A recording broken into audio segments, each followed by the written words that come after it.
I will read this morning's passage of Acts chapter 11, and then we'll pray, and then we'll begin our study from there. So, Acts chapter 11.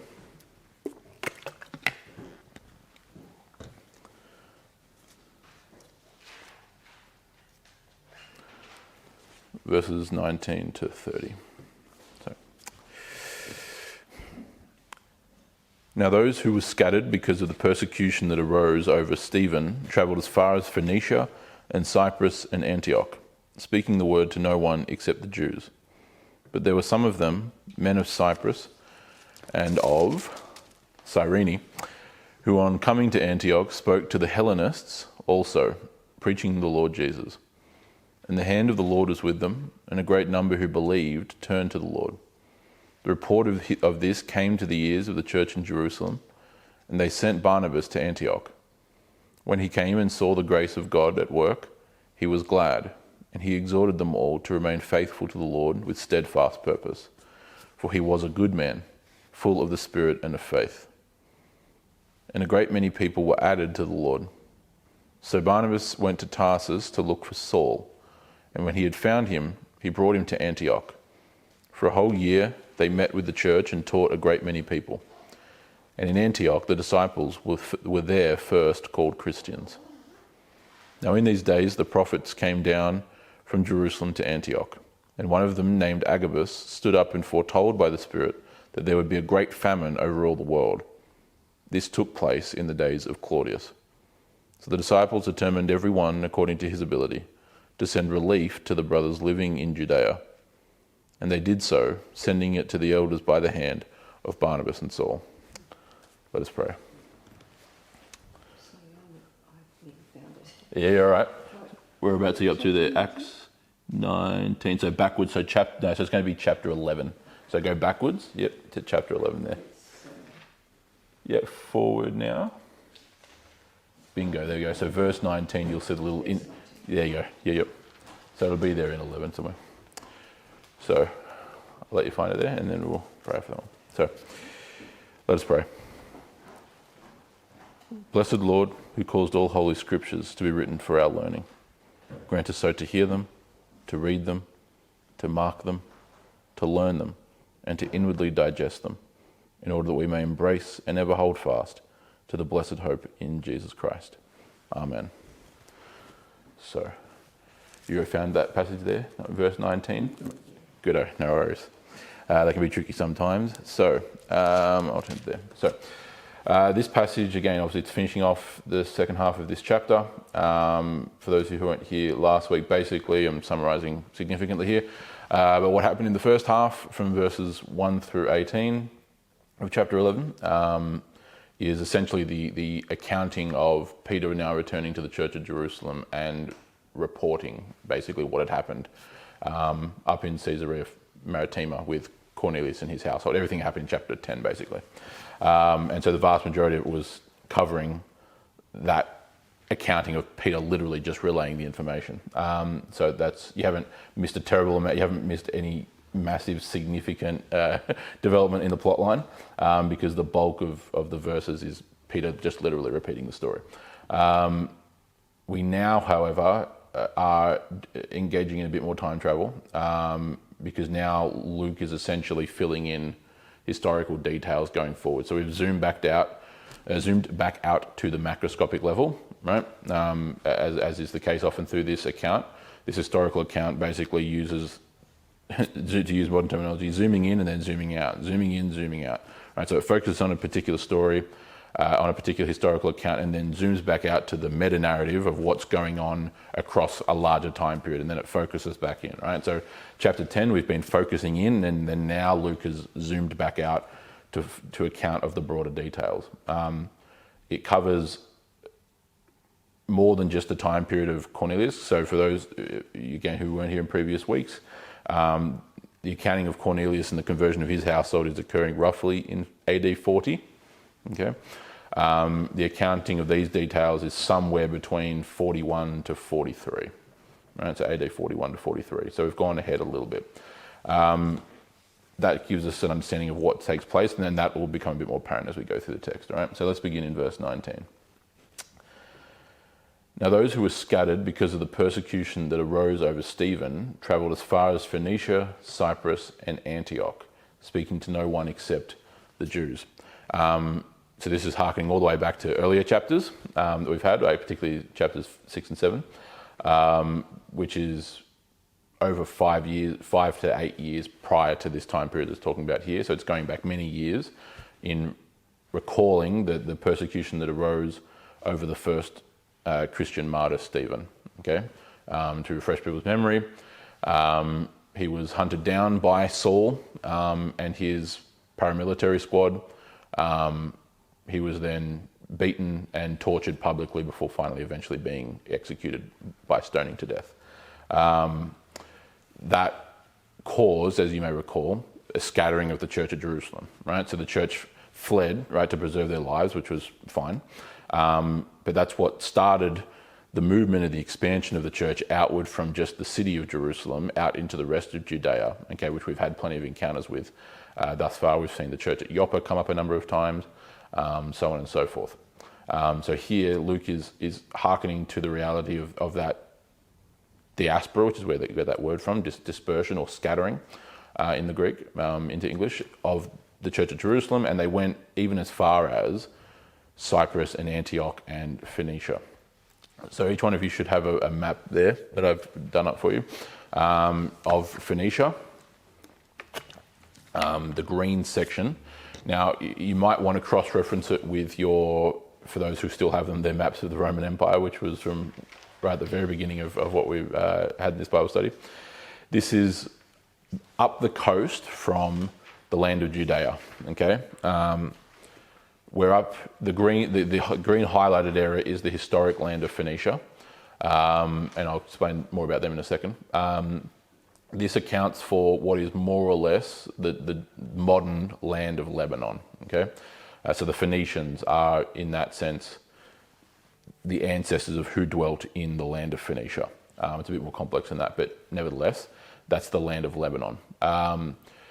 It is essentially what you have as the northern Canaanites. Okay, so we have encounters in the Old Testament with Phoenicians, Jezebel being the most famous. Right, so Jezebel was a Phoenician queen.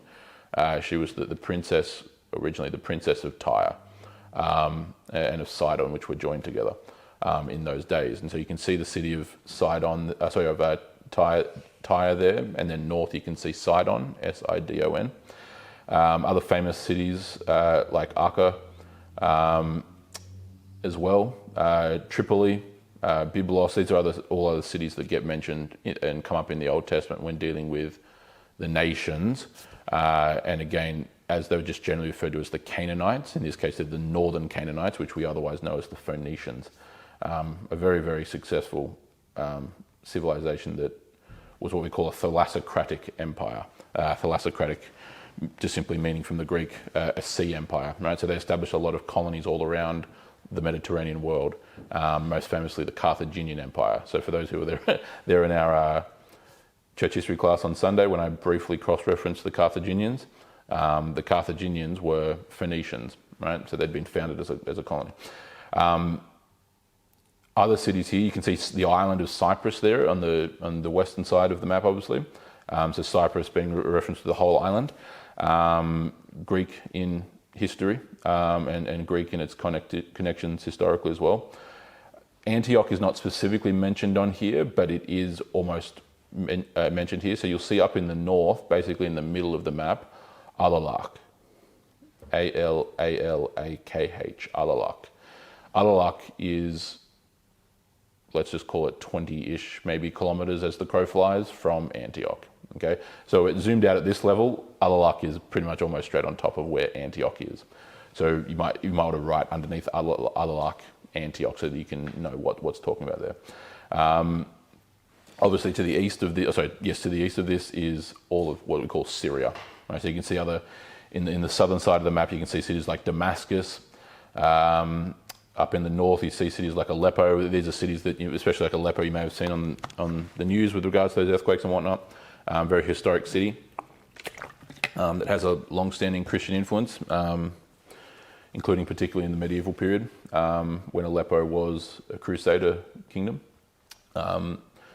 But long story short, we're ways north of Judea, to the point where the furthest southern point here that's Judean or Hebrew in any connection is Megiddo, in the plains of Megiddo, and things like Hazor, right? So beyond this map to the south is the land of Israel in the north and Judea in the south. So he's showing this is the furthest expansion that we've had referenced thus far in the book of Acts, okay? So he's explaining that it went as far as Phoenicia and Antioch and the island of Cyprus. And they were speaking or preaching to the Jews exclusively, okay? But, and this is where we now see the transition, because again, this is how we know Luke is talking at the macroscopic level, because he's accounting what they were doing across the course of time. So have a look at verse 20. But there were some of them, men of Cyprus and Cyrene. So Cyrene is in North Africa. We've encountered Cyrene by virtue of, in the book of Acts, very briefly in reference back to Pentecost in Acts chapter 2, where there were some of the initial converts were Jews from Cyrene. So you're also maybe perhaps knowing of Cyrene from Simon the Cyrene, who helped Christ carry his cross. He was a Jew of Cyrene. So long story short, there were men of Cyprus and Cyrene who, upon coming to Antioch, spoke to the Hellenists also, preaching the Lord Jesus. Does anyone else's translation have Greeks? Or does it all have Hellen? Grecians, yeah, same thing. So when it's referring to, that's good. When it's referring to the Hellenists, it's not referring to Hellenistic Jews, right? So Hellenistic Jews, which are the ones that we've encountered mainly across the course of the book of Acts, of having a scenario where they are the Jews from around the world who are Greek speaking and have a mixture of Hebrew and Greek culture. Obviously in our church history class, we got a glimpse of what that Hellenistic world looked like, right? It was the descent, the impact of the massive influence that came from the conquest of Alexander the Great and the successor empires to Alexander. But here when it's saying Hellenists, it's referring to actual Greeks, okay? So non-Jewish Greeks, right? So Greeks proper, if that makes sense. Yep. My Bible says these were Israelis, okay, who were normally Jewish and had adopted Greek ways. Okay. As far as I'm aware, let me go back and have a look at my Greek reading. What verse? Sorry, 20? nominally Jewish, not normal. Did I say normally? You did. So nominally, yeah. They right. were Israelis who were nominally Jews. Okay. I'm just reading through So here. ethnic Jews. Yeah. So the indication of the word, yeah. So you could, yeah. Greek speaking. Hellenistes. Yeah, it can be that. Historically, it's been understood that these are ethnic Greeks. I would need to, as far as my reading was in my preparation, I was taking this to be translating as Greeks proper. If that I'll go back and have a look. I didn't register it as a major point. I thought the translation was fairly straight, but I can. If you're right, yeah. Wouldn't it just contradict what we've just read, because the direction of the Holy Spirit was to go to only to the Jews. In verse 19? Verse 19, it says, go as far as Phoenicia, Cyprus and Antioch, but not speaking the word except only to Jews. Yeah. So what I think it's trying to do is establish this, because again, we're not covering a singular instance, we're covering across time. I think what it's trying to indicate is this transition that's now occurred because of the conversion of Claudius. And so that now you had evangelists now starting to preach to the Greeks. Clearly that happened at some stage. That's what I'm saying, yeah. Unless there's something, I'll go back and have a deeper look. I didn't register anything that seemed to give me anything other than the fact that these were Greeks, and that the point of the transition was that this is now like indicating that now in Antioch, the gospel is also going to the Gentiles. If there is something, I'll go home and have a look, and then I'll mention it next week. The way I see if somehow it was referring to Hellenistic Jews, but as far as I'm reading here, it definitely seems to be indicating Greeks. But continue here. As far as I see the patination which the Lord has demonstrated in these passages, Yep. we started with the epicenter, which is Jerusalem. Jesus came for the Jews in Jerusalem first. Yep, definitely. And then the Samaritans, who were between Jerusalem and Galilee. Yep. And then the gospel spread from Jerusalem to Samaria first. Yep. And then out from there. And now that we're beyond Israel, the same patination is applying. So I think the Holy Spirit is telling the apostles to go to the Jews of the diaspora first. Yeah, which is the whole word, no word except to the Jews. Yep. Chapter 11, verse 19 correctly. Yeah, definitely. And then they come in great numbers, we're told in verses 21 and That's 22. Right, yep. And then go to the non-Jewish inhabitants of the diaspora. Yeah. So that's the pattern that's been laid. That's what I think it's indicating. So so I would hold Hellenistes to be referring to Greeks in that sense because of exactly what you've just mentioned there. Yep. If there is something else, I didn't pick it up when I was going through and doing the semantics of it all. But if there is something that I've missed, I'll find it. Hopefully. But when it's using that reference to Hellenistes, I'm almost certain that it's using it in the context of Greek, as in Greek. It's certainly been interpreted that way for a very long time. But nevertheless, the point is, on coming to Antioch, this transition and shift occurs, which is where we're getting at anyway. Verse 21. And the hand of the Lord was with them, and a great number who believed turned to the Lord. The report of this came to the ears of the church of Jerusalem, and they sent Barnabas to Antioch. Okay, so fairly straightforward. The church at Jerusalem, which is still very much functioning as the headquarters, which is perfectly fine, obviously. It's still serving as the epicenter, and rightfully so.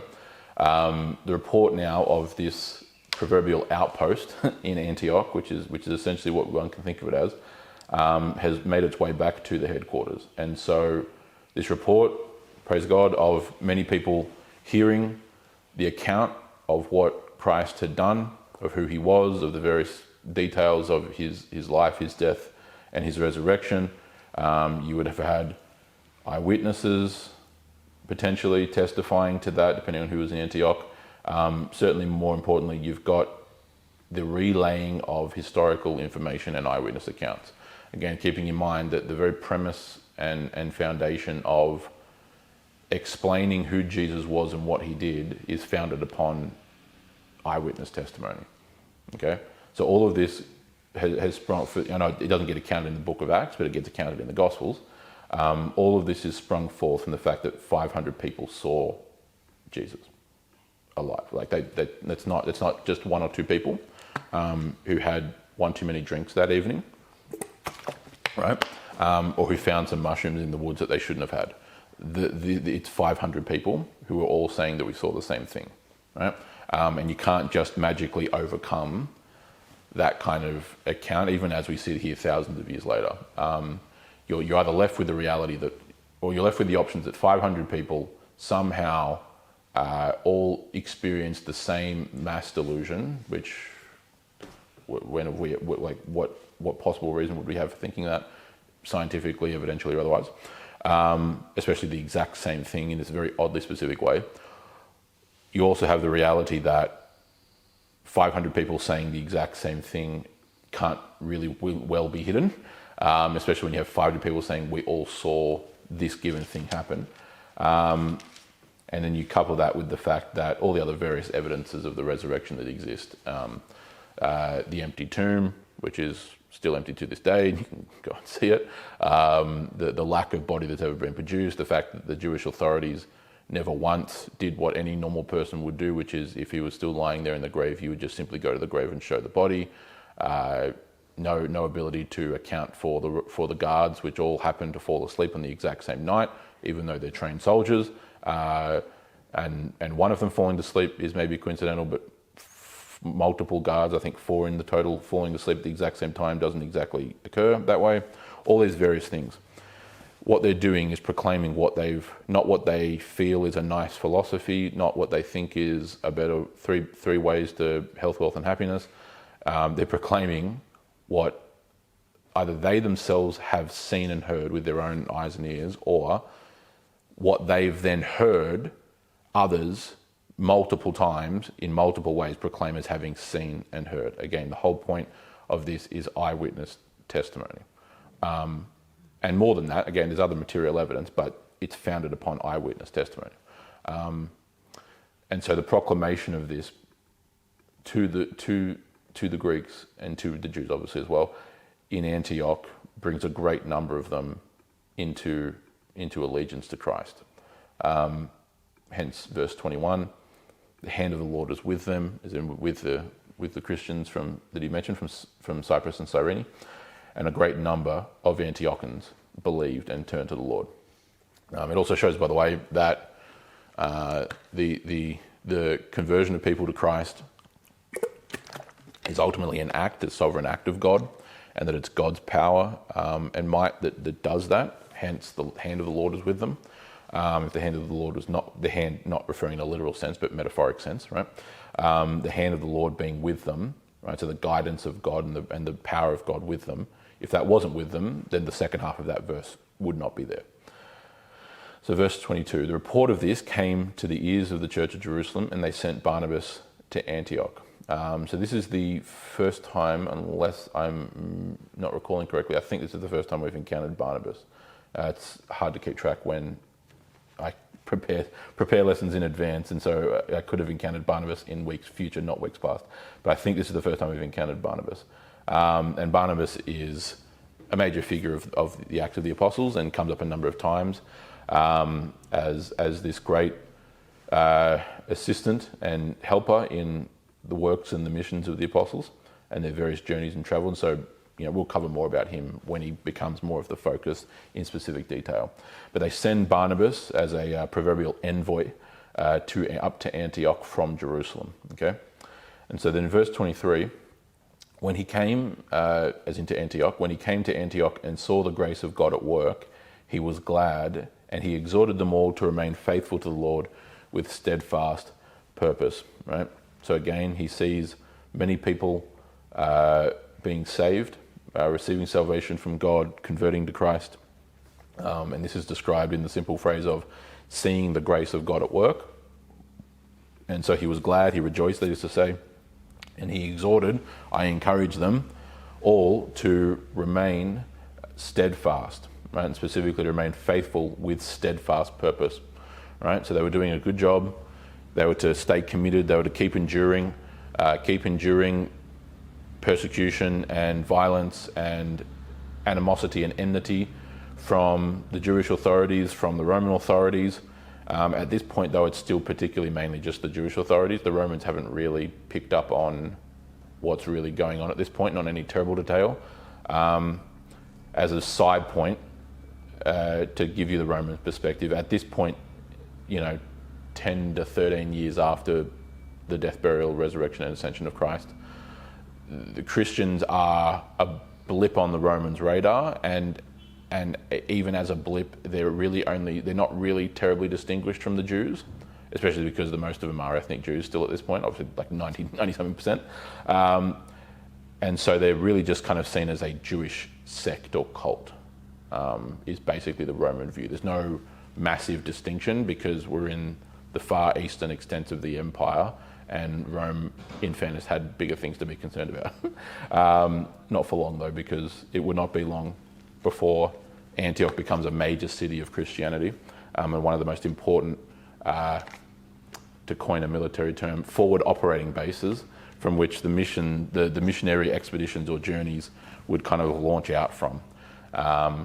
What's interesting is that you see eventually, as we go through, you kind of see Jerusalem, and we've got a snippet of it here, but we see Jerusalem as the headquarters, as I mentioned earlier, and then these forward operating bases, which in military terms are these bases that are out almost on the front line and out beyond, days away usually from the headquarters, which are command centres from which teams and units launch their operations. That's basically how modern warfare tends to be conducted. Antioch and other such places tend to function as these kind of forward operating bases. You've got the headquarters in Jerusalem, and then these major cities like Antioch, and then obviously we get other ones that come through in Asia Minor, the famous ones that we know, like Galatia and Colossae and Ephesus and so on. Alexandria has a church established earlier. Alexandria, as in Alexandria, Egypt, becomes a major centre as well. They function as these launching pads, so to speak, for the various journeys, and Antioch has that role particularly as the kind of first one. Verse 24, speaking of Barnabas, he was a good man, full of the Holy Spirit and of faith. This is pretty similar phraseology that was used to describe Stephen himself. If I can go back and find it. In anticipation of what Luke was then about to write, he singled out Stephen by using that kind of similar designation. Chapter 6, where does it say full of? Yeah, so in Acts chapter 6, which is where we get the institution of the diaconate, okay, so the first 7 deacons of the church, of which Stephen was clearly the preeminent thereof. When it's listing those men, it says they chose, again, among the others, they chose Stephen, a man full of faith and the Holy Spirit. So it's the exact same kind of description. A man full of the Holy Spirit and of faith. It's the exact same description. And so this is the way that Luke indicates commendation on his part. Right? He was a good man, full of the Holy Spirit and of faith. And a great many people were added to Christ. Right? So this wasn't just a small trickle, right? There were hordes of people that were added in. And again, that can't go unnoticed, and really wasn't meant to go unnoticed. We've encountered this a couple of times. There were clearly a sizable amount of converts in Damascus when Paul, or then Saul, was initially going there. If you recall in earlier chapters, right? We're not given any specific explanation as to why he just decided to go to Damascus, but the inference that I drew, just using basic logic, was that they'd clearly been given reports of mass numbers of people in Damascus being converted to Christ. Does that make sense? Right? So they were operating based on intelligence they'd received from Damascus, and then were sending a team to conduct their work there. And so this wouldn't have gone unnoticed at all, right? It's not describing a couple of people. It's probably describing something in the order of hundreds, maybe even thousands, like Pentecost. As another little very brief side point that just popped in my head then. The Church of Jerusalem from the get-go has, by every definition, been a mega church, right? It was 3,000 men, and by implication, their families as well. So it's thousands and thousands, potentially as many as like 10-ish thousand people at Pentecost. Okay, it's a lot of people. The issue in Christianity is not the fact that you have big churches. The fact that mega churches exist is not a problem. It's the way that they're run, right? So having large churches, I know it might seem like, why is he raising this point? It's because I've done this study before, and and that point has come up before. Is that this is the problem is not having mega churches, or having by the mega church I usually mean in Australian context over 1,000, in America over 5,000. The problem is that running those places as if they were a business, or running them as if they were a cult of personality where people are drawn to things that are not the main focus, but rather they're coming for a concert, right? Having a large church is not a problem. In fact, it's a good thing because it means more people. But if the preacher is full of the Holy Spirit and faith, exactly. it will be good. That's what I'm saying. Exactly right. Famous figures in history like George Whitefield routinely had, fields of 20,000 people in front of him when he was preaching. Like, that's a humongous amount of people. That's packing out Kudos Bank Arena in Olympic Park. Like, it's a massive number, right? but it was solid biblical preaching that was historically orthodox, right? And so that's the distinction that is to be made there. Verse 25. So Barnabas went to Tarsus to look for Saul. Now, it's not listed there. You can have a look on your map. I can kind of point out where Tarsus is to you. So again, not listed. The northwestern corner, right? So that landmass, that's what today is Turkey, right? That's just broadly what we call in history Asia Minor. And so Tarsus is a city up on that coast. To give you the very specifics, I'm trying to cross-reference onto the map that's not in front of me. Where are we? Yep. So you'll notice, hopefully, there's kind of, when you come up into see near the city of Alalak, which is virtually where Antioch is, you've got basically an inlet that's kind of yay thin. You've then, as you move out of that and around the coast, you come to basically this first bay, okay? And so, yeah, exactly right there. That's where Tarsus is. And so it's that first, it's not the thin inlet right in the middle of the map, right? It's when you come out of that and start heading west, and you've got basically a curved, that's a bay, that's where Tarsus is, all right? Pretty famous and important city that had a lot of influence. Major port city, so a lot of trade went through Tarsus. It's also famous for its university as well. It's an ancient Greek university there, which Paul was educated at.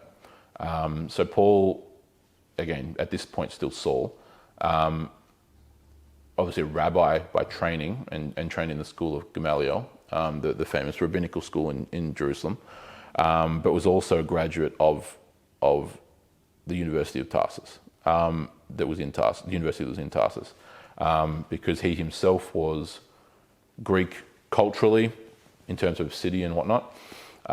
He was obviously Jewish and Hebrew ethnically, as well as educationally, well, both streams, Greek and Hebrew education, but was also a Roman citizen, right? This is why he was chosen. There's multiple reasons, but that was one of the foremost reasons, right?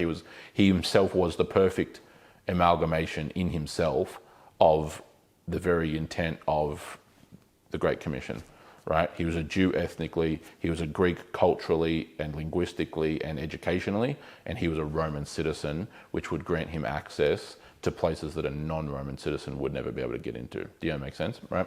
So were the rest of the Jews not Roman citizens? No. The vast majority of people in the Roman Empire were not Roman citizens. Did they have to go through little citizenship ceremonies like we did? Yeah. Roman. Yeah. So obviously, Romans, Latins, i.e., like Romans, were citizens by birth. So Cornelius, because again, the reason why Luke points out that Cornelius was part of the Italian cohort of his particular legion was because he's highlighting that they weren't auxiliaries from Judea, or in this case Caesarea Maritima. They were actual Italians, i.e. like Romans. All those guys would have been Roman citizens by birth. But beyond that, Roman citizenship was granted to plenty of people, but it was definitely a minority. So like, for example, during most of the first century, when all this is being written, about roughly 30% of Rome's population, like the city of Rome proper, only about 30% of the population of Rome as a city were citizens. The other 2/3 were not citizens. The other 1/3 was probably freemen, and the other third would have been slaves. So a minority of people in the Rome, and that number would only decrease as you expand beyond Rome as a city. So across the empire, I'd have to go back and have a look. It's been a while, but at this point, maybe 10 to 20% of the entire Roman imperial population is a citizen. Yeah, and obviously Roman citizenship comes with a host of civic rights and liberties, and beyond that, there were people who would never be able to become citizens. Because the general view of slavery is that in the ancient world is that there are simply those who are by nature slaves, and so that's like when Aristotle, for example, when Aristotle observes that we kind of look back and it's easy to think that Aristotle's saying that's the way it should be.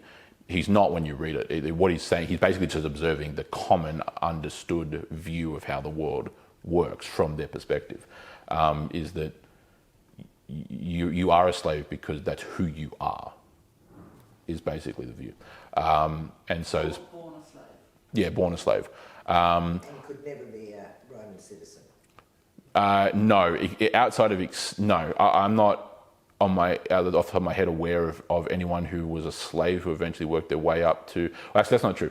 It happened... There are some instances of someone becoming a Roman citizen after having been freed, but the whole reason why we know those accounts is because it's so exceptionally rare that it gets talked about. Do you know what I mean? So the rarity actually makes it get mentioned. Plenty of times... That's too strong of a word. There's no shortage of instances in which a slave would be freed... for a variety of different things, depending on all kinds of factors. The most common one is clearly gladiatorial slaves. So there's gladiators who would earn freedom through victories in gladiatorial combat, right, so the Colosseum and so on. But gladiatorial games occurred all around the empire, so they would earn freedom through achieving enough victories in the arena. So that happened. We have plenty of accounts of that.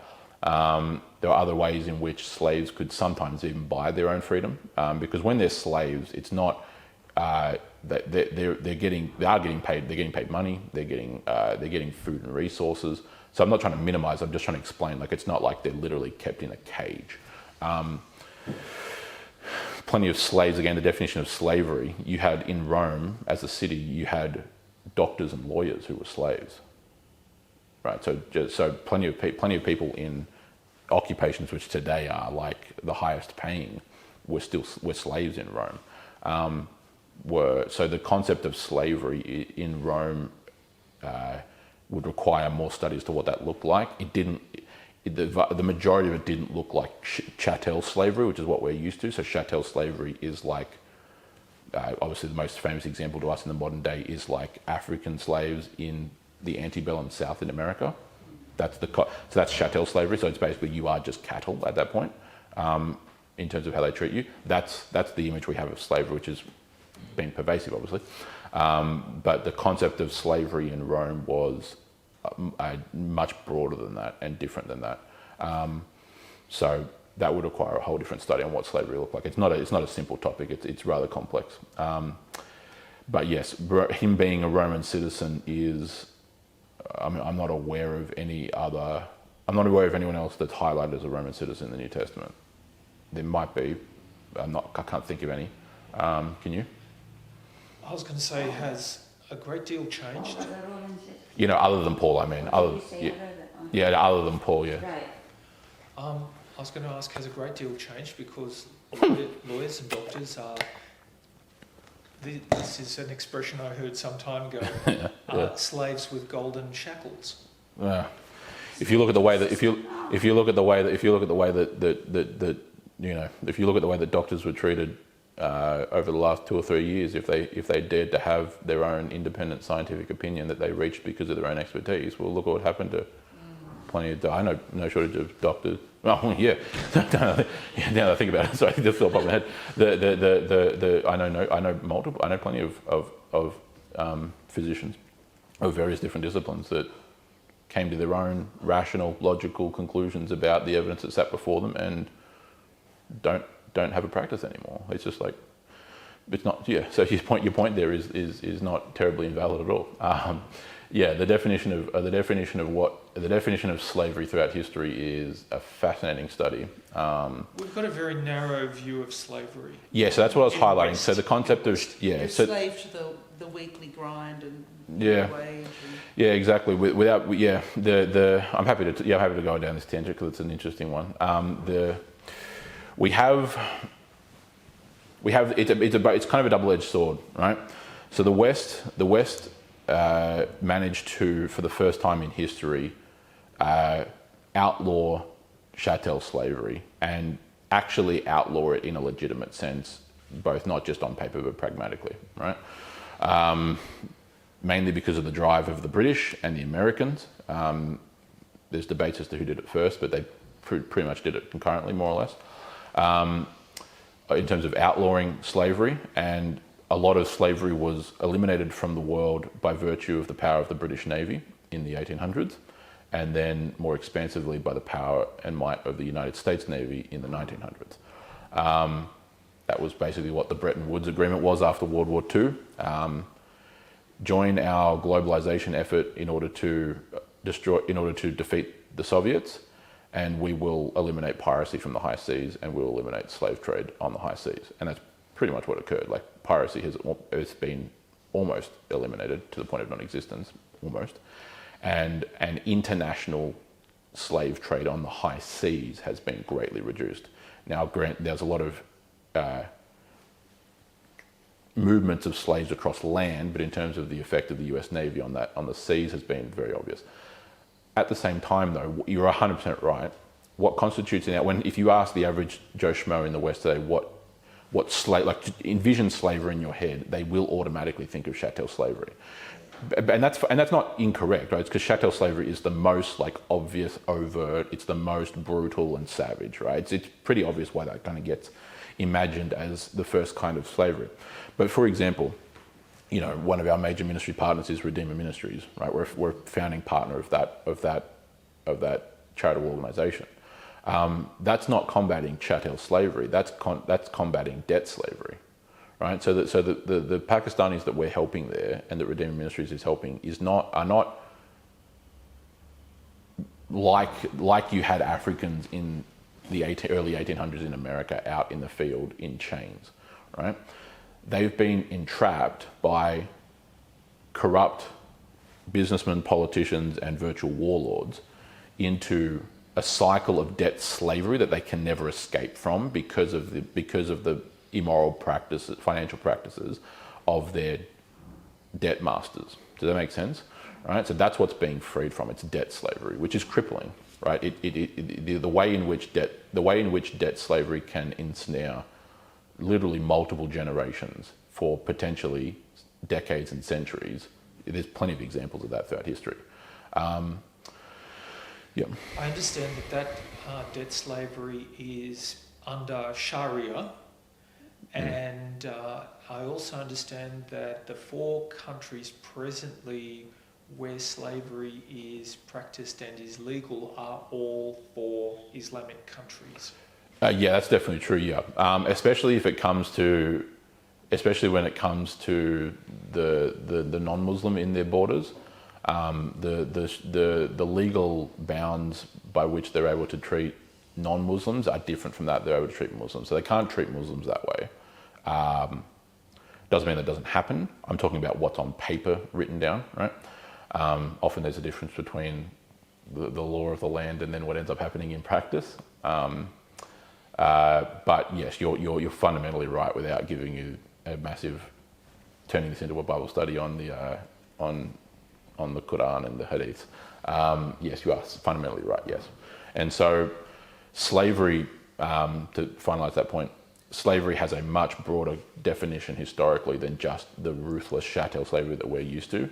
And when we reduced our view of slavery down to just chattel slavery, it's not terribly helpful because it makes it a lot harder to kind of identify when enslavement of various kinds is creeping in. Because if you can, it's like thinking that tyranny only looks like Adolf Hitler. Do you understand what I mean? It's like thinking that unless we've reached 1944 Nazi Germany, anything up to that point isn't tyranny. When you have that view, you're going to end up at 1944 Nazi Germany. Do you know what I mean? That's where you're going to end up because you're not going to... Desensitized to the... Yeah, exactly. Yeah. Desensitized is the right word. Yes, correct. Right? Because what people don't get, because we don't teach history properly anymore, is you didn't get to 1944 Nazi Germany without going through all the 1930s of Nazi Germany, let alone the 1920s of what was not then Nazi Germany, but the rise of the Nazi Party in trying to come to power, right? That was 20 years in the making, right? That was the 15 to 20 years in the making, right? That's what it was. You didn't just magically airdrop into 1944 Nazi Germany. You ended up there because of the march of what was 20 years through the dumpster fire that was the Weimar Republic, and the rise of the Nazis, which was almost curated because of the milieu of bad decisions and cultural problems that existed, not just in Germany, but throughout Western Europe.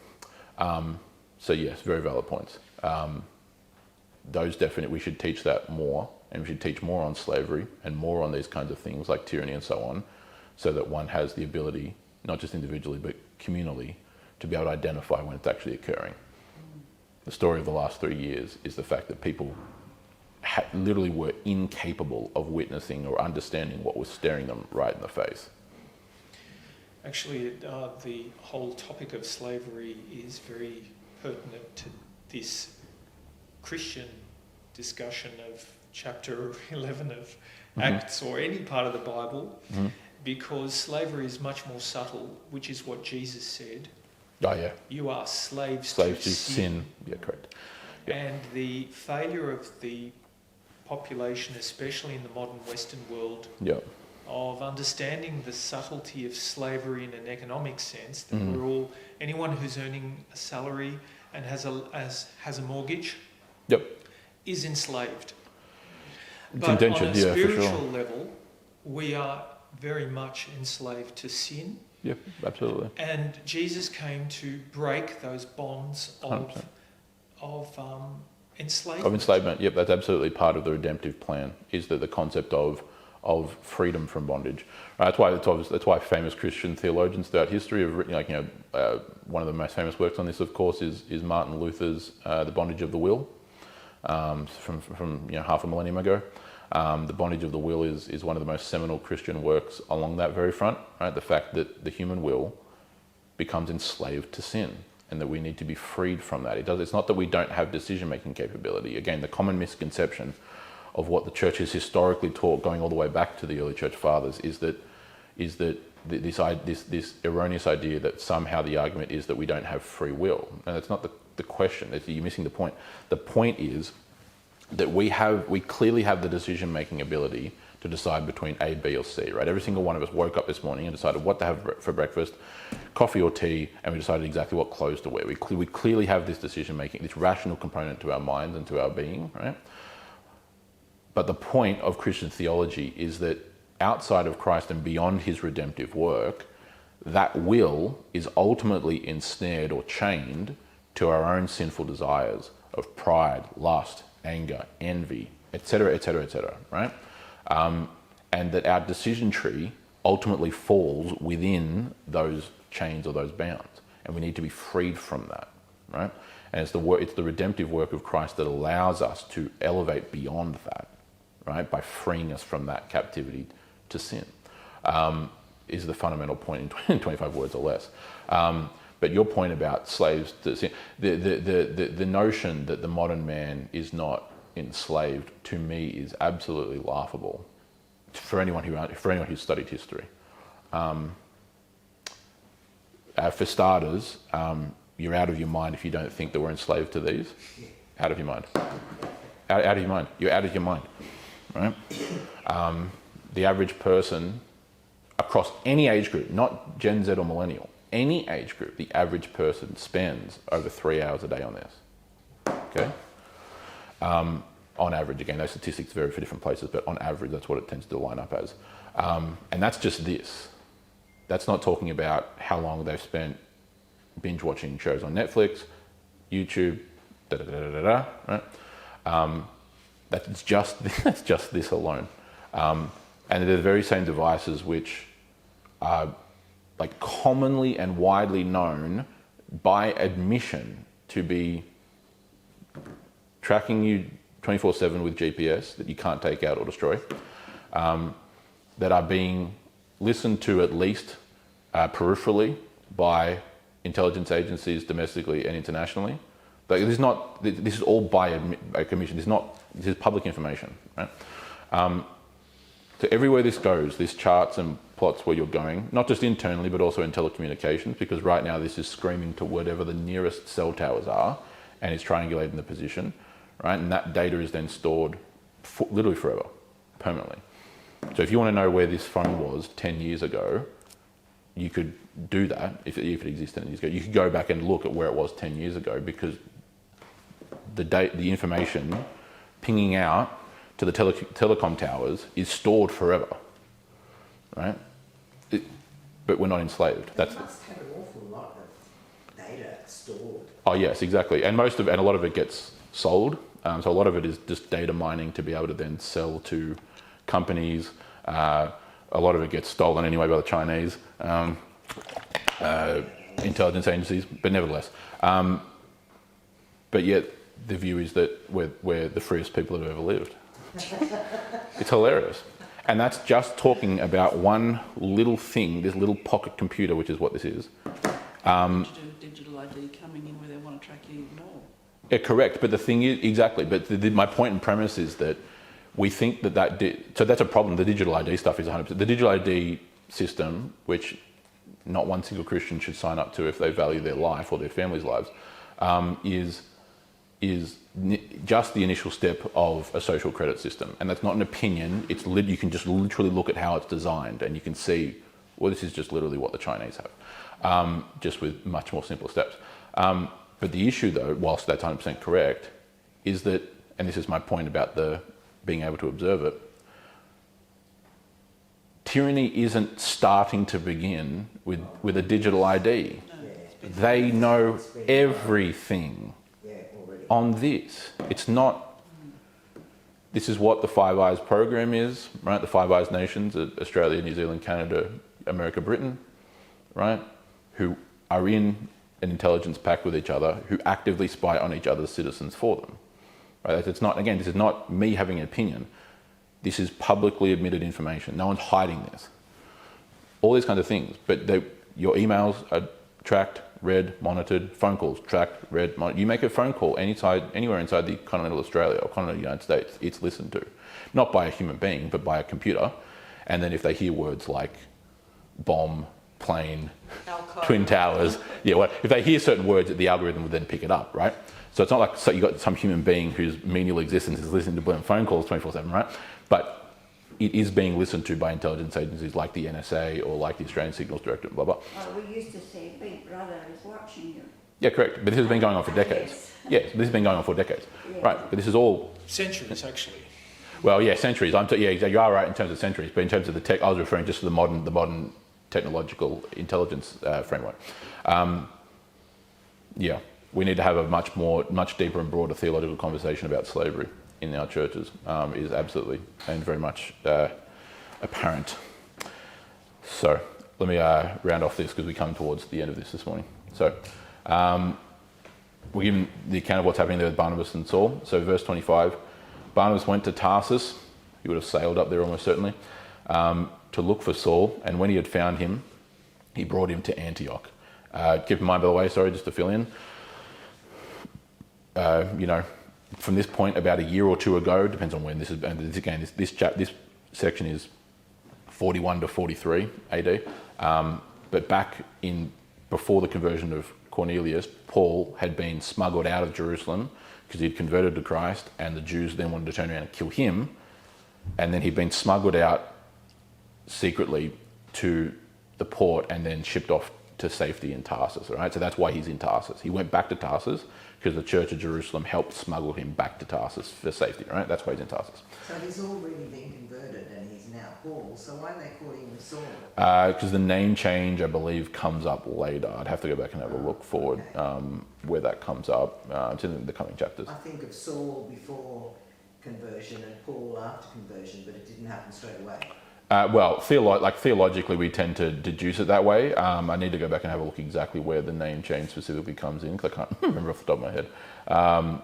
I'll go back and look for you, and then I'll find an answer, hopefully, after when we get to question time. That's in chapter 13, okay. verse 8. Good, 9. okay. Verse 9. 9, okay. Yep, there we go then. I was hesitant to say because in my head I was saying 12, so I didn't want to just spurt out an answer. Yes, you're right, there you go.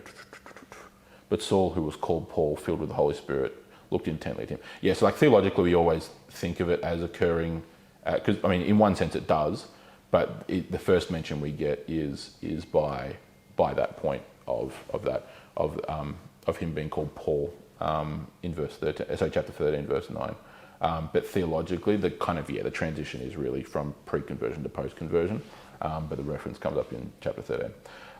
So then for a whole year, the end of verse 26, the whole year, they were with the church, as in the church at Antioch, and taught a many great people. Paul commonly does this again. He does this in Corinthia. He does this in Thessaloniki, where he comes, he teaches, and he's working with the church for months, if not years on end. And in Antioch, the disciples were first called Christians.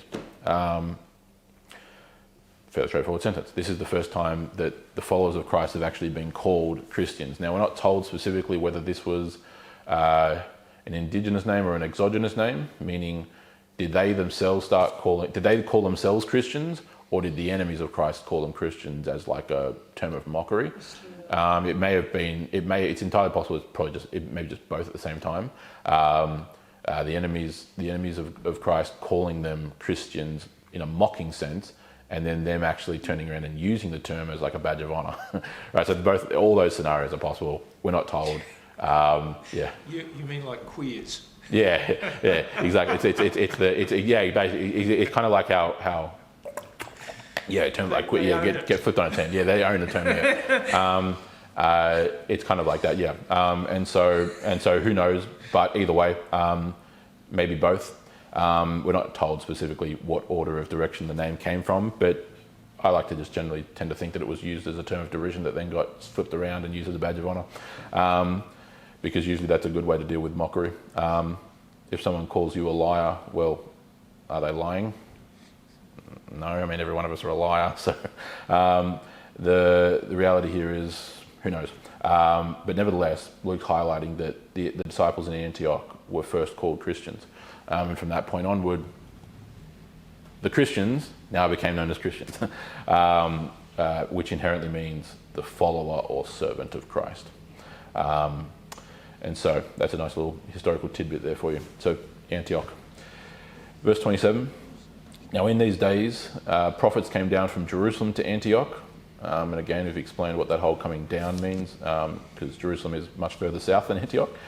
Coming down from Jerusalem because Jerusalem was A, elevated on a hill, and B, it was the center. So coming down, it's just like how, use an example, like in Great Britain, for example, if you lived up in York in the north of England, we're going up to London.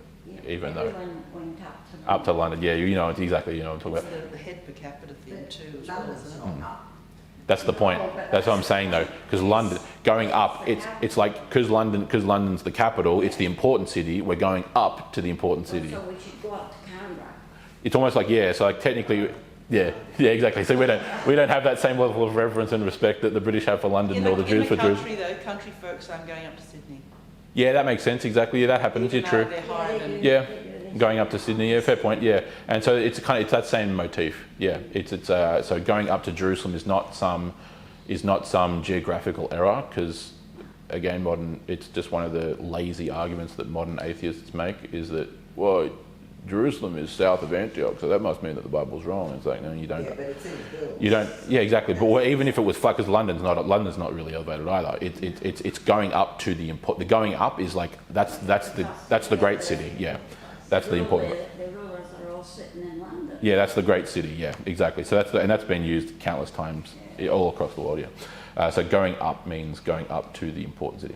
So in this case, coming down from Jerusalem to Antioch, and one of them named Agabus stood up, now he's up at Antioch obviously, and foretold by the Spirit that there would be a great famine all over the world. This took place in the days of Claudius. So what Luke's doing here is, again, keeping in mind that the entire book of Acts is written decades after the events that it's describing here. Not all at one time, again, it would have been progressively written, so Luke would have started writing this probably in the late 40s, maybe even the 50s, early 50s, but nevertheless, and then eventually compiles and completes it by 60 to 62-ish AD. right, in terms of when it's then eventually published. So it's compiled over the course of years as Luke's going around and getting eyewitness accounts. Because again, he's getting this from people who were there and who were part of this, right? So he's speaking with retrospect here.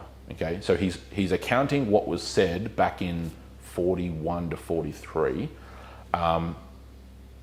which is when this time period is of literally when this accounting is of verses 19 to 30, and then he's inserting something that then happened years later. So he's almost certainly referring to the famine of Claudius in 47 AD. Okay, so AD 47. There are multiple famines in the first century. The first century was a very, very tumultuous time. There were wars all over the place. There were famines. There were floods. There was multiple earthquakes. There were volcanic eruptions. I mean, of course, most famously the eruption of Mount Vesuvius, and so that's in the first century, etc., etc. And this is one of many famines, not just famines generally, but multiple famines in the reign of Claudius. So Claudius, the Roman emperor, reigned from AD 41 to AD 54. Okay, so 41 to 54, and he's then succeeded by the infamous Nero, who reigns from AD 54 to AD 68. But Claudius here, as the, well, depends if you include Julius Caesar, the 4th/5th emperor. Technically, you should include Julius Caesar because they did. So he's the 5th emperor here. But nevertheless, Claudius ascends to the throne in AD 41, and there's a great famine in AD 47. We get accounts from this from Claudio, from Tacitus, Josephus. And not just famine in Judea, because this is what gets. If you read further forward there, it ended up saying that the disciples give aid, right, relief to the Christians living in Judea. There was a famine recorded in Judea. There was a famine recorded in Egypt, and arguably both those were connected because a lot of Judea's food supply came from Egypt. So the famine in Egypt probably caused the famine in Judea, and there was also a famine in Rome and in the surrounding areas of Italia. And so there was famine all over the world, right? There was famine there was famine in Egypt, there was famine in Rome, blah, blah. So it brings up an important point too, an important hermeneutical point. Let me finish reading it and then I'll circle back to the important point because I'll finish with the point. Right? Verse 29, so the disciples determined, everyone according to his ability, to send relief to the brothers, so again using adelphoi plural in the generic sense, it's brothers and sisters, right, so the Christians living in Judea. And they did so, sending it to the elders by the hand of Barnabas and Saul. So Barnabas and Saul were bringing the aid all around and travelling all around Judea to the churches in Judea, delivering the aid that had been accrued. Wonderful. And so that's what almsgiving is. It's missionary support to Christians around, etc., etc. It's also a point too, by the way, that this is not the major point I was going to make. This is now a side point that I just thought of. Almsgiving, like we saw with Cornelius, and the giving of charity is, in all fairness, biblically meant to be directed towards other Christians. It's not because, we hate non-Christians, nothing to do with that. Right? Charity is meant to be directed towards the church, right? The money that we receive in the offering isn't to make this place wealthy, in case anyone hadn't noticed. It's to give to our charity partners. Do you understand what I mean? It goes to Christian organisations. That's the point, because that's the biblical point of why it's done. It doesn't mean that money never ends up with non-Christians. If there are other circumstances where that's the case, that's not a problem necessarily. But it's meant to be directed towards the advancement of the church and of the kingdom of Christ. That's just the point. There's no problem with that occurring. To circle back to the final point that I actually want to make. Especially the household of faith. That's exactly right. 100% there. It's 100% what I'm referring to. One thing that is an important hermeneutical point that's worth raising here, because it comes up. So the world that we encountered it briefly in our church history class on Sunday. So the word that we're getting translated as world there is not one of the Greek words for world, which is cosmos, which kind of just refers to the world in like a generic sense, like this realm almost. It's the other more common word that's a bit more specific in its intent, oikumene. Okay, so oikumene means the inhabited world. So when I said on Sunday in the church history class that from the perspective of those living in the first century, Rome had conquered the world, it's because they had conquered the oikumene, right? They literally controlled every single square inch of the Mediterranean coastline. They'd conquered all of the Hispanic Peninsula, aka the Iberian Peninsula, all of the Italian, all the Greek. They'd conquered all the way down through the Levant, all of Egypt, all of North Africa. They'd conquered the world because they had conquered the oikumene, the inhabited world, where all the major cities were, all the major populations were, and anyone beyond that, like in the deserts of North Africa, which was then just called Libya, that was just fringe barbarians, and they were few in number, which they were, right? They'd conquered the world, they'd conquered the oikumene. Now, it brings up an important hermeneutical point for us. Why? Here we're told that prophecy was given by Agabus, right? So God communicates to the people through him that there would be a famine all over the world, okay? And more importantly, Luke tells us that this was then fulfilled during the reign of Claudius, which we then have historical record of because that happened in 47 AD. Well, when I say happened, it didn't just like happen in that 1 year. It began in AD 47. It lasted for years. It lasted to at least, I think, 49 or 50.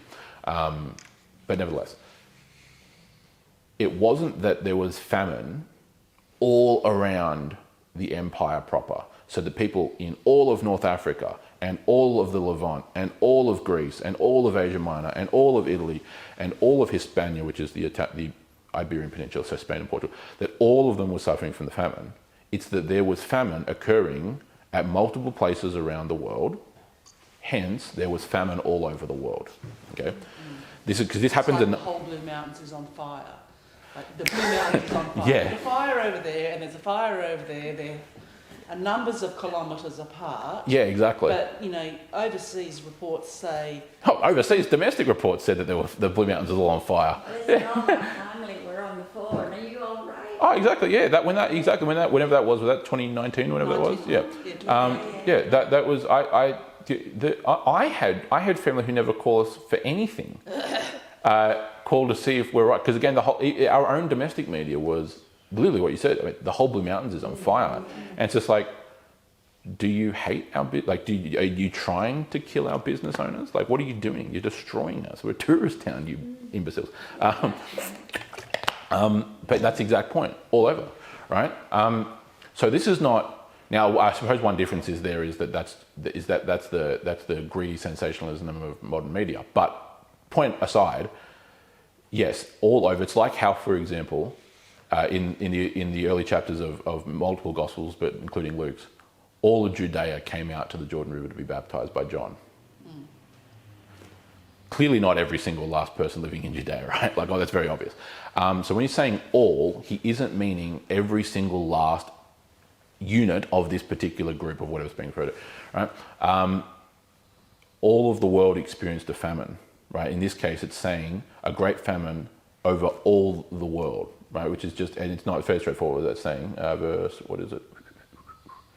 Should be panton tain oikumenen, I would imagine. Let me just find it so I can be accurate. Mine says should be great dearth throughout all the world.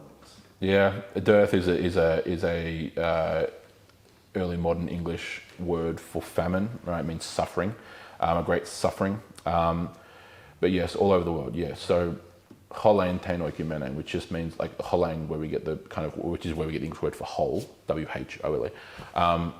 Over all the inhabited world, over all the Roman world. So the word oikumene came to be synonymous with the Roman Empire, because again, the whole perspective was Rome had conquered the world. It was the one world empire.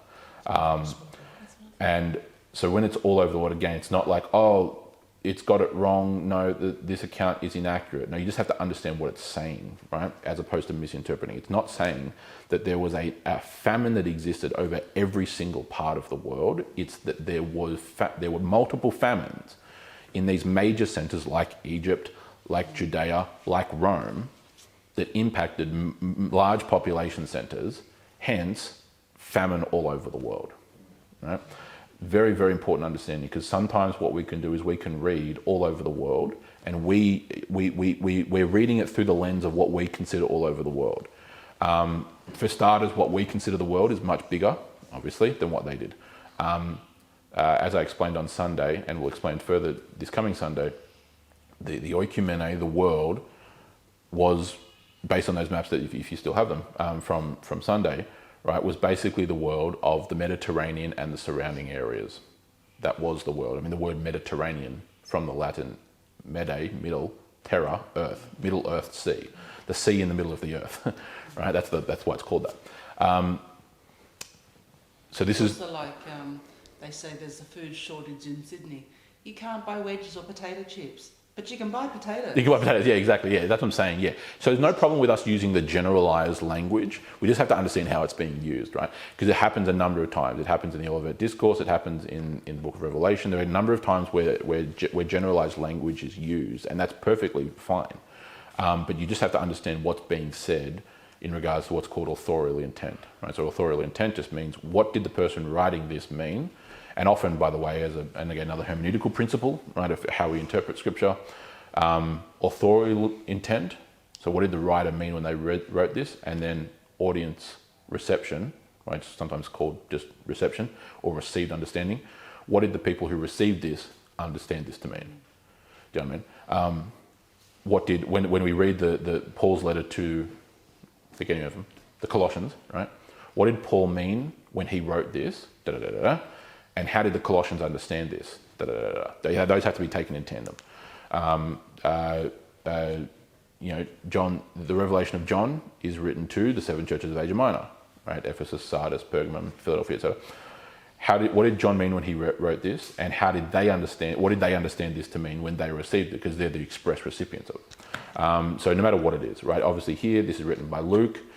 Who are the recipients? Well, it's all the church, right? This would have been passed around all over all the different churches of the first century, right? So then the authorial intent becomes a bit more of the focus.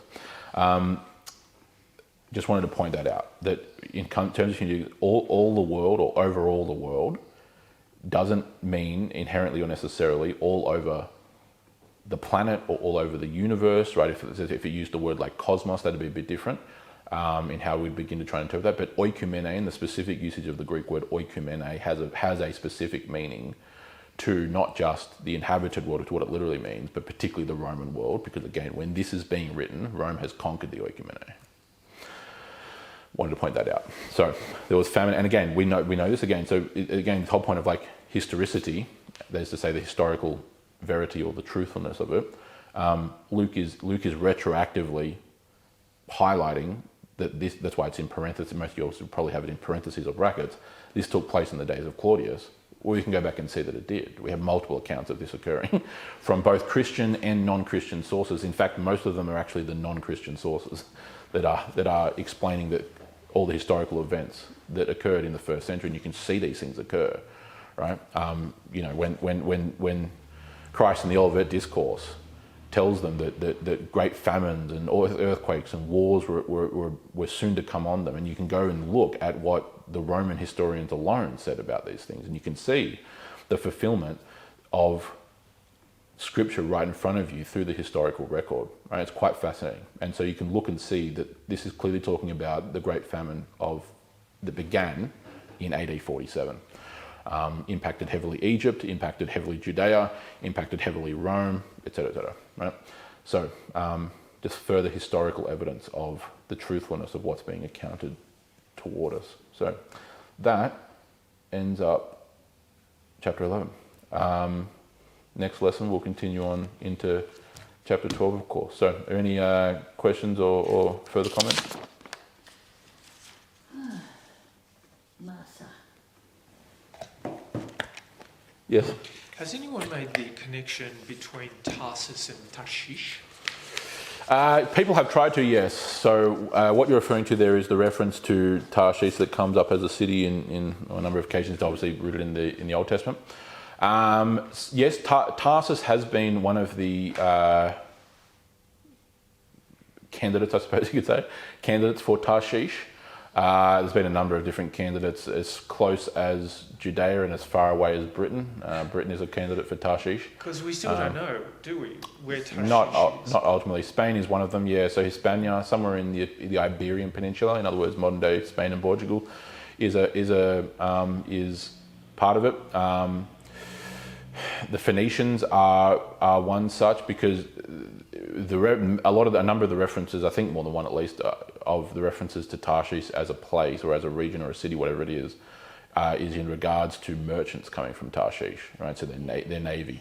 Weren't they mining tin? Yeah, so the other big part of it is tin. And so in the ancient world, Britain was the tin capital of the world, which is why Britain is a potential candidate for Tarshish. Very out of left field question. I wasn't expecting a question on Tarshish. So look, where is it? Where was Tarshish? And it's usually just a knowledge gap that exists. Again, when it's not an issue on the scriptures, and it's just an issue on ours, right? Is that over time, there are just smaller, minor things that just kind of get lost to the record of history. Through no fault of anyone, really. Everyone who read it in that day would have known exactly what it was. So the problem's not the scriptural end. The problem's just we're having to time travel like thousands of years. So the issue's on our end, not the scripture's end. Because everyone who read it originally knew exactly where Tarshish was. To spell it out. There was a poem by John Masefield all about There was, yeah, exactly. Exactly. And so Tarshish, so the number of places, Tarsus is one of the candidates. Somewhere in Arabia there's candidates all over the place. Somewhere in the Arabian Peninsula is also a candidate. And when I say somewhere, I mean like literally somewhere, just somewhere in the Arabian Peninsula. But anywhere as far away as Britain. Wasn't it meant to be furthest west? No, I know. That's what exactly. But I'm just listing out the different places that have been lobbied. As opposed to Nineveh furthest east? Yeah, exactly.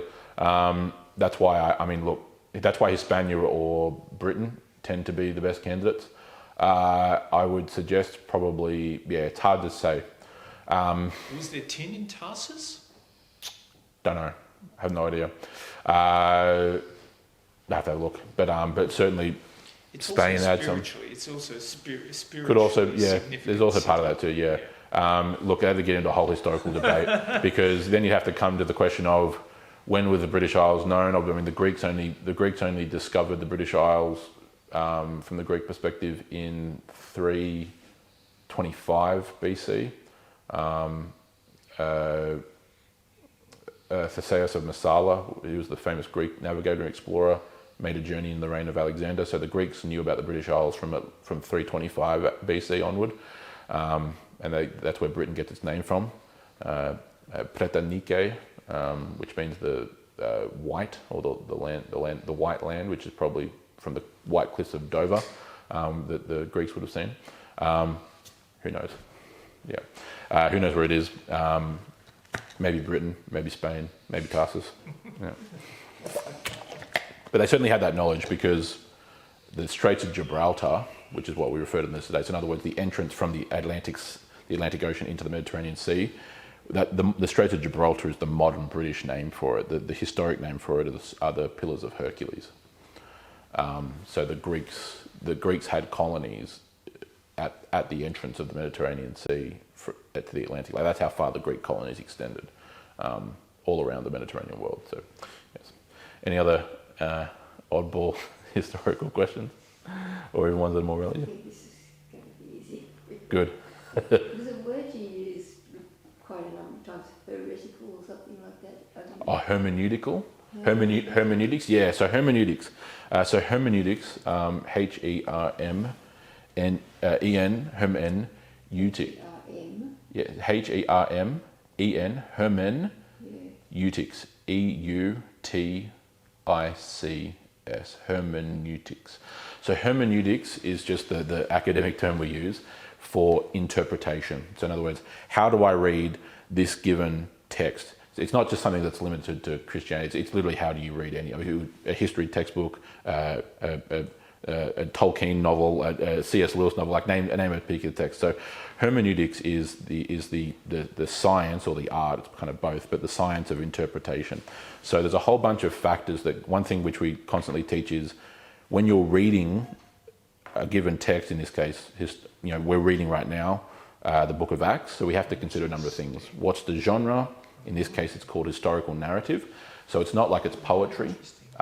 It's not prose, it's historical narrative. So it's a guy who's come along, who's collated historical information. And so that impacts how we read it. So the way that we read the Acts of the Apostles, this book, would be different than how we would read other poetic scriptures like the Song of Songs or Song of Solomon, or different other wisdom literature. So the Psalms, the Book of Proverbs, these are what's called wisdom literature.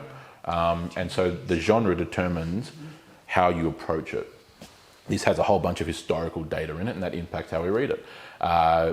There's a whole host of other things that then impact how we interpret it. What's the original language? In this case, for the New Testament, it's Greek. For the Old Testament, it's Hebrew.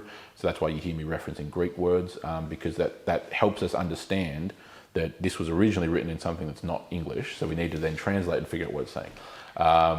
When is it being written? Because that'll determine historical context. Who's writing it? Because that'll determine the perspective of which they're coming from, as well as why they write a certain way. Because the author of this, Luke, who was also a physician, he was a doctor and a historian, were his jobs. His style of writing is different than other authors who have, as we all do, a different style of writing things.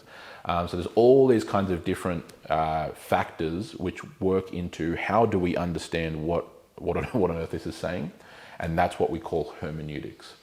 And so hermeneutics coming to mean interpretation. And it's something that gets learnt over the course of years, and the better that we get, no matter what level of knowledge or education we're at, the better that we get at hermeneutics, the more we will understand the scriptures. And that, again, I'm saying to you, it goes for any text. Like, you shouldn't read. Pick an example. You shouldn't read Tacitus's histories of the world, and his historical accounting of history, the same as you should read Dante's Divine Comedy, which is a much different genre, or C.S. Lewis's The Lion, the Witch, and the Wardrobe. Right? They're all these they're different genres, so you shouldn't read them the same way. You have to approach it based on all those different hermeneutical factors. So hopefully that answers the question for you. Yep. So. Yep. Go for it. Yeah, 100%. This is a point of interest for me. Yep. Jezebel was arguably one of the spiritually wickedest characters. Clearly held up as the most, clearly. And she simultaneously represented the zenith of Phoenician empire. Yeah, exactly. Very much so. Yeah, she's held up in that sense. She was a royal from Tyre and Sidon. The zenith of their, because look, Lebanon, since and that region has been a basket case. Yeah, largely. The Lord clearly doesn't like Phoenicia.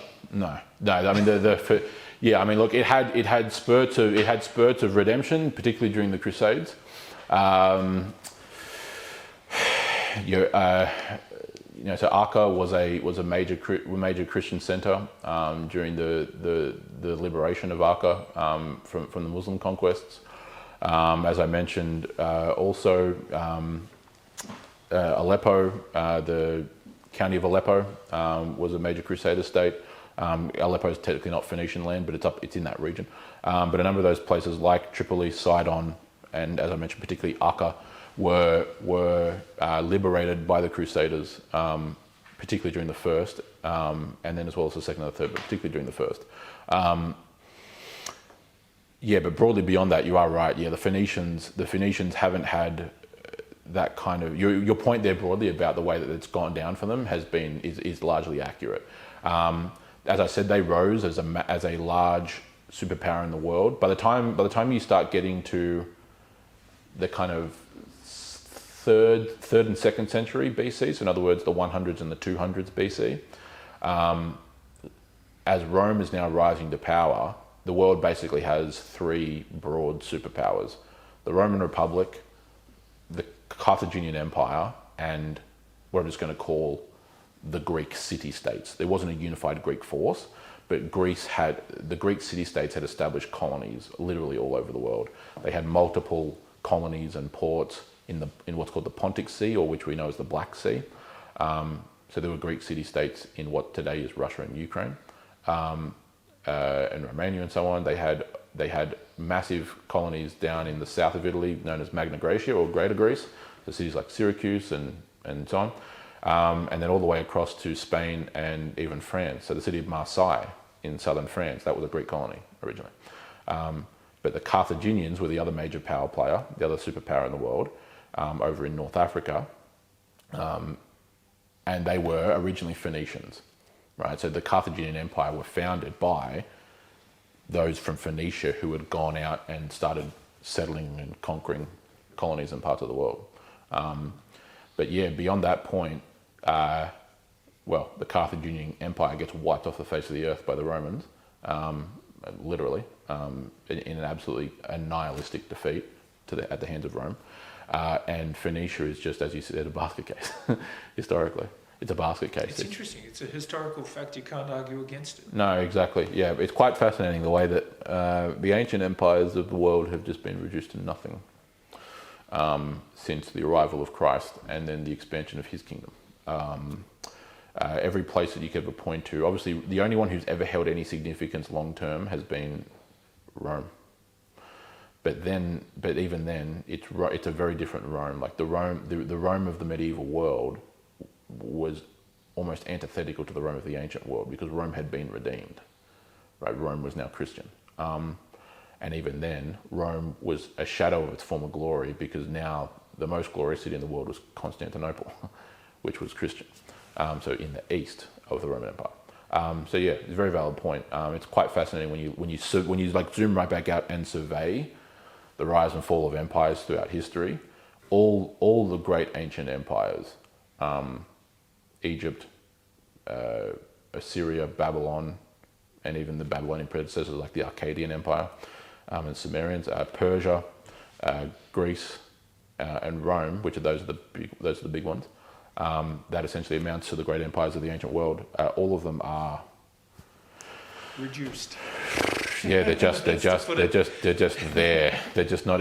They're nothing of their former glory. Oh, look what's happening to the United Kingdom.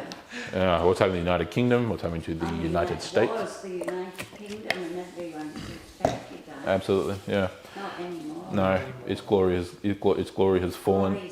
Its glory has fallen commensurate with its rebellion against God, Yes. and its abandonment of everything that their ancestors held dear, and that is ever increasing. And the same thing goes for the United States progressively. The same thing goes for this country. Yes.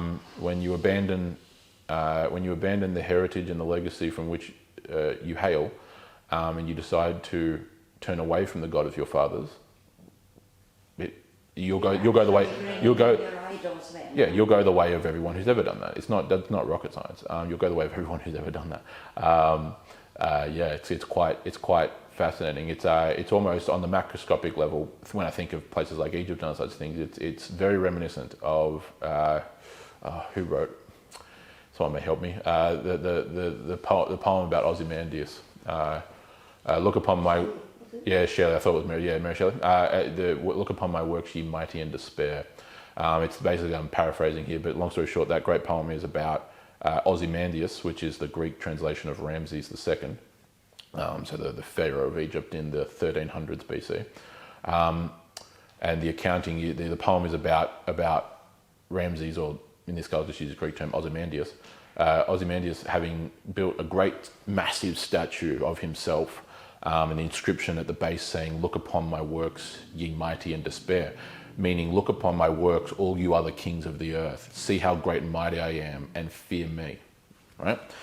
But the poem, though, is coming along thousands of years later, over 3,000 years later, and all it is just the statue buried in the sand, broken up into a million pieces, with the head popping out, and I think like either a hand or something like that, and pointing towards the dusty, almost mostly covered inscription, "Look upon my works, ye mighty in despair." So it's this great ironic flip of all that's left of the great Ramses II is this broken statue, crumbled to the ground, covered by the sands of time, literally and figuratively.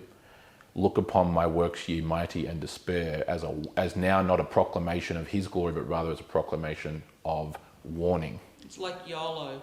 That modern decrepit phrase which is meant to be this statement of how I only live once, and so I've got to live my life to the full and do what I want to do and do what I feel and blah blah blah. But and yet then mother turns around and says, behave yourself, YOLO. Yeah, exactly. It's like, you're not supposed to be a warning, Mum. No, but it turns that way, and so the point exactly, it's like that. The beauty of that poem is that it turns around and now the very same phrase which once was proclaiming the glories of this great Egyptian pharaoh is now actually a warning to all those who would posit themselves to be borderline gods.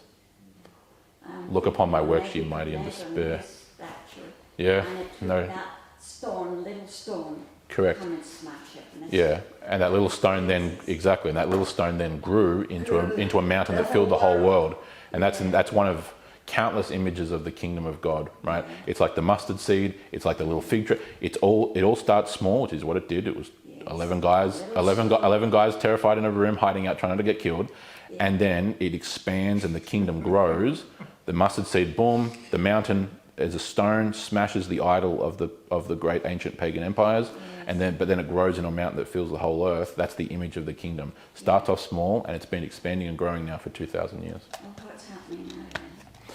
What's happening now? I would argue it's a great question. Here's what I would argue, and I'll try to keep this as short as possible. I would argue that historically speaking, we're undergoing something not too dissimilar to either the end of the Roman Republic or the end of the Roman Empire. I hope the end of the Roman Empire. What do I mean by that? There's a lot of similarities between what's going on now and the 1st century BC, as well as the 5th century AD. Let me explain what I mean by that. The 1st century BC was this great time of disorder and chaos and decline and decadence in the Roman Republic. Rome, and I'm oversimplifying here, but the Roman Republic basically went through, in about 100 to 120 years, 13 civil wars, which is just mind-blowing. And it led to the rise of great historical figures like Julius Caesar. That's the context in which he rises, because those circumstances, Rome was in such decadence and disarray and immorality, etc., that it just naturally warranted a strong man rolling in and taking charge. All under God's providence, obviously. But what did it bring about? It brought about a terribly evil empire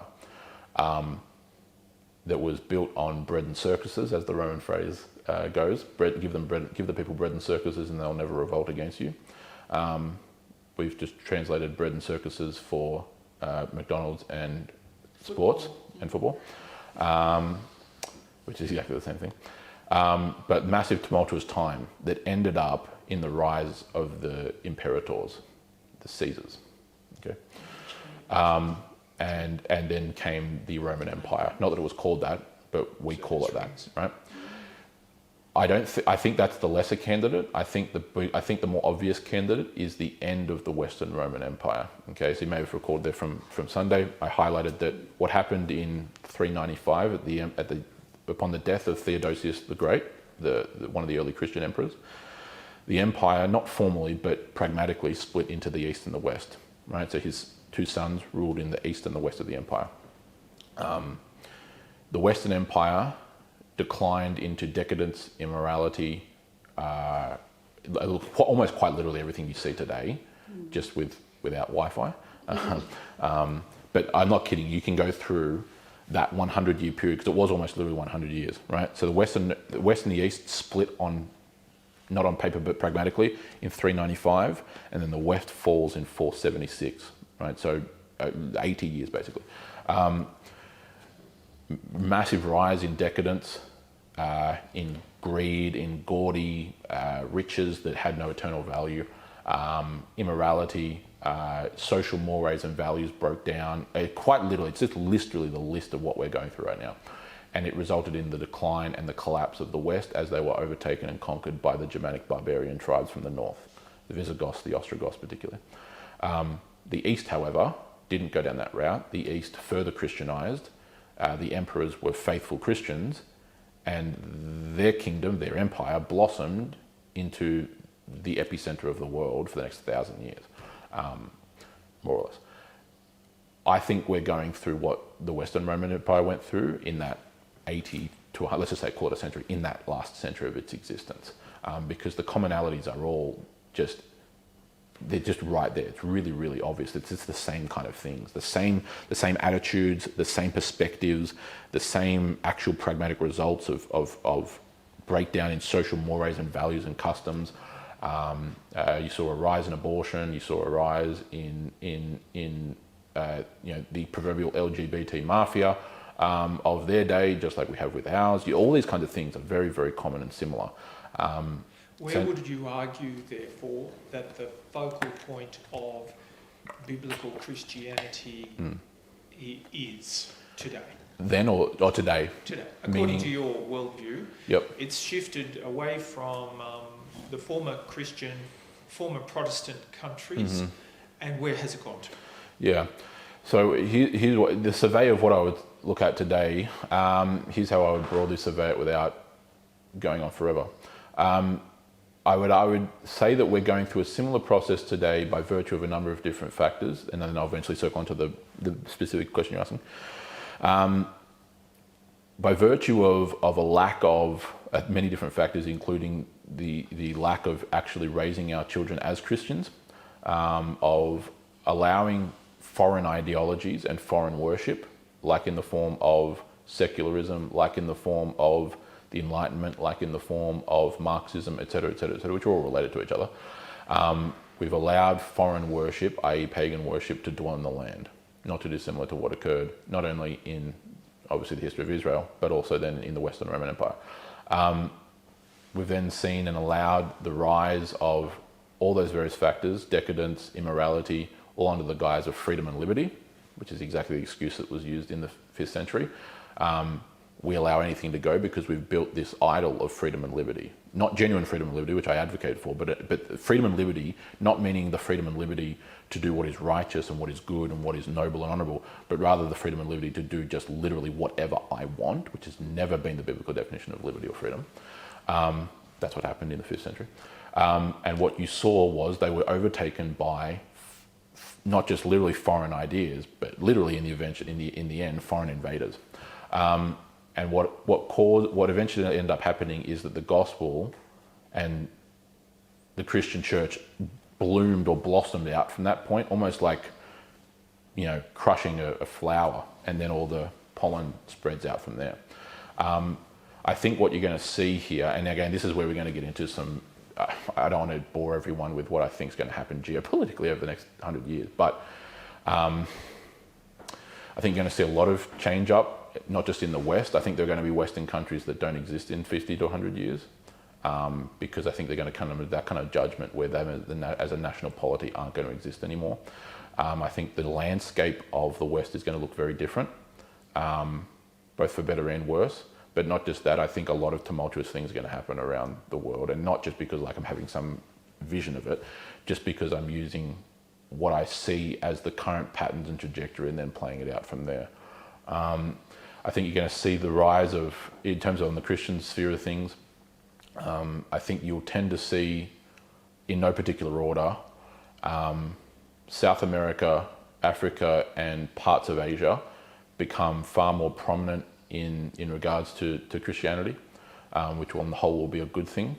I then think in the West, you will see the decline of the West, but keep in mind that what happened with the Western Europe during the fall of Western Roman Empire is that it's not like Christianity went away, or that somehow like Western culture was destroyed or it all ended or blah, blah. What happened was the Rome that people knew of, so Rome as they knew it, ended in the West, right? But the cultural element of what was the broader Roman culture that was now largely Christian to a degree, that then continued and expanded, and it actually blossomed out from there. So what we saw was the ending of national polity.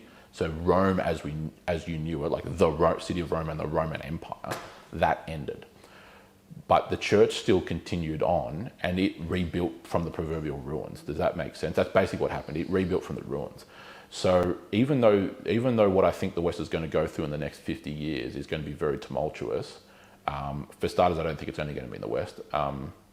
I won't bore you with the reasons why, but long story short, people are wedding themselves about what they think China's going to do in the next 30 years. I don't think China's going to exist in 30 years.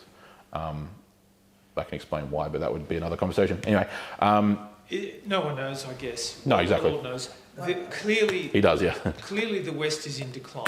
There's no doubt Yes. about it. The only question from my, I'm looking at, according to what happened here Yep. in the Bible, where would Christianity remain to go as the epicenter? I don't know.